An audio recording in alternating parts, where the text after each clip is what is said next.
Hizi ni faida za kutumia Ganoderma. Uwe mgonjwa usiwe mgonjwa, hii product ambayo ina mchanganyiko wa Ganoderma itaweza kukusaidia sana. Faida ya kwanza, inaenda kuimarisha kinga ya mwili. Hii itakusaidia kukinga na magonjwa kama hepatitis, magonjwa yote ambayo yanatokana na mfumo mzima wa kinga ya mwili kushuka. Lakini faida ya pili, inasaidia afya ya moyo na mishipa, kwa sababu inasaidia kuondoa cholesterol, lakini pia kwenda kuimarisha mishipa yako. Na hii inawafaa sana wagonjwa ambao wanakuwa na changamoto ya pressure, lakini husaidia ili kufanya kazi vizuri. Kwa wale watu ambao wanateseka changamoto zote za ini, ni muhimu kutumia hii product, inaweza kuwasaidia na kuweza kurudi kwenye hali zao za kawaida. Lakini pia inasaidia kushusha sukari.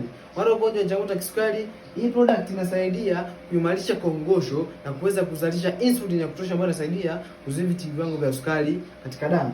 Lakini pia ina uwezo mkubwa sana wa kuweza kupambana na saratani. Kwa wale wagonjwa ambao wana changamoto ya saratani, unaweza kutumia hii kusupport. Lakini pia kama unataka kuitumia ili uweze kukinga na maambukizi ya saratani, ni nzuri sana. Lakini pia inasaidia changamoto za figo. Wale ambao wanateseka changamoto za figo au wanahitaji kujichinga na maambukizi ya figo, ni product ambayo unaweza kuitumia na kukusaidia sana. Lakini pia husaidia afya ya mmeng'enyo wa chakula. Wale ambao wanapitia changamoto za acid reflux, vidonda vya tumbo, hii ni product ambayo ukitumia itaweza kukusaidia sana.